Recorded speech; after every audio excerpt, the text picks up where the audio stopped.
Well, my friends, good afternoon. Now I am going to share another case of prostate gland enlarge.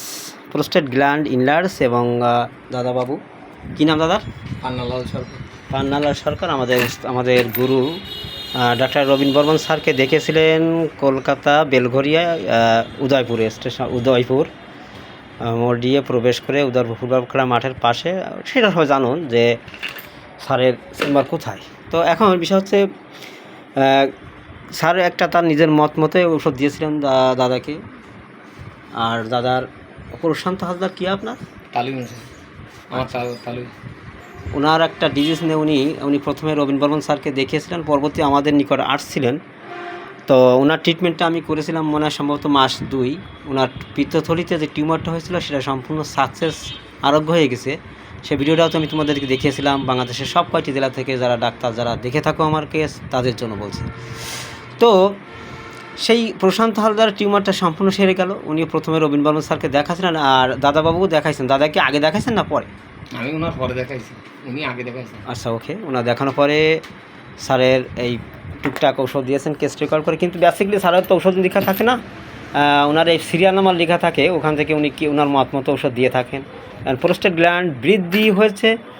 এখন main কথা হলো treat the patient not the disease. তাই যদি হয় তাহলে prostate gland বৃদ্ধির এখানে আমার দেখতে হবে যে মূলত রুগী কোন ওষুধের। এই রুগীর প্রশ্ন করেছিলাম যে দাদাবাবুর কাছে, উনি বললেন যে আপনার শীত বেশি না গরম বেশি? গরম বেশি। গরমে কষ্ট পান, ঘাম বেশি, ঘামে গন্ধ হয়, ডিজার ফর সুইট মিষ্টি পছন্দ করে, and ABS looks like dirty filthy খানিকটা। অ্যান্ড আরও একটা কথা উনি বললেন যে he thinks as a low quality dress is better to me. অত বেশি সাজগোজ জামা কাপড় আমার দরকার নেই, ওই যেমন তখন হলিও আমার হয়। আপনি তো এটাই আমাকে বলছেন একটু আগে যে যেমন তখন হলিও হচ্ছে, ওটা কোনো ব্যাপার না।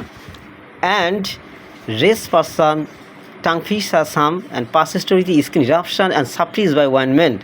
অতীত ইতিহাসে ছোটো ছোটো দাউদ এক্সাম হয়েছিল আপনার, সেটা মলম দিয়ে সেরেছিলেন। So Indian সেলিকল।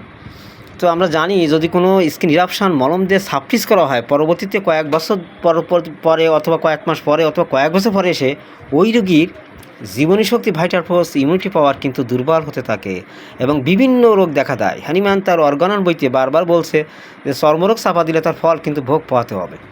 হেলিংগাপন ডিলেট নেই, আর ইউরিনারি অর্গানস আর ইউরিনটা স্বাভাবিক মাঝে মাঝে হয়, কিন্তু প্রোস্টেট গ্ল্যান্ড একটু বেশি আছে। এসডিএস স্লিপলেসনেস আর নার্ভাসের নামনেস স্টিফনেস কিছুটা আছে। এই যে অবশ হয়ে যাওয়া, টেনে ধরা, মাঝে মাঝে সেটা টেনে ধরতে যাওয়া, এটা কিন্তু আমাদের কোষ্টিকাম মেডিসিনকে ইন্ডিকেট করে। কিন্তু কোষ্টিকামের রুগীর দয়ামায়া খুব বেশি, অত্যন্ত দয়ামায়া। কিন্তু দাদাবাবু বলে আমার অত বেশি দয়ামায়া না, আমার একটু রাগী প্রকৃতির, তাই তো বললেন আমাকে। সো কোষ্টিকামের অন্যান্য সিমটম ম্যাচ পেলাম না। অনেকক্ষণ প্রশ্ন করেছিলাম যে কোষ্টিকামের আর কিছু পাওয়া যায় কিনা। বেসিক্যালি প্রোস্টেট গ্ল্যান্ডে কোষ্টিকাম এবং লাইকোপোডিয়াম একটা অসাধারণ মেডিসিন হলেও আসল কথা হ্যানিম্যান যেটা বলছেন যে রুগীর ট্রিটমেন্ট করতে হবে। তাই যদি হয় এই রুগী গরম কাতর, ঘাম বেশি, ঘামে গন্ধ বেশি, looks like dirty filthy, and he thinks as a low cut dress as is better to me. সকালে ভোরবেলা বাথরুম সাফে আপনার, এবং তখন ওই ঘুম থেকে উঠে দৌড় মারতে হয়।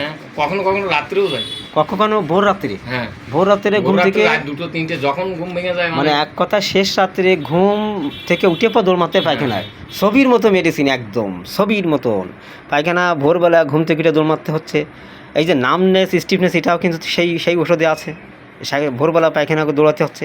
চর্মরোগ চাপাদান, গরমে কষ্ট পায়, মিষ্টি পছন্দ, and looks like dirty filthy. ড্রেসের ব্যাপারটা উনি বললেন, এই তো ছবির মতো মেডিসিন চলে আসলো। বলো তোমরা নবীন ডাক্তার বন্ধুরা, তোমরা যেটা প্রেসক্রিপশন করো তোমাদের মতে কী আসে সেটা বলো। অবশ্যই আমি একটা দিয়ে দিচ্ছি আমার মতে যেটা আসতেছে, তোমাদের একটা অনুমতি। তোমাদের কী শিখালাম 2-3 বছর ধরে সেটা দেখাও আমাকে, কী শিখালাম, কোন মেডিসিন হতে পারে বা আসতে পারে। স্যারের মতো একটা দিয়েছে, এবার আমরা আমাদের মতো একটা দেবো, তারপর সাকসেস হলে পরবর্তী দেখা যাবে ওনার দাদাবুর মতন।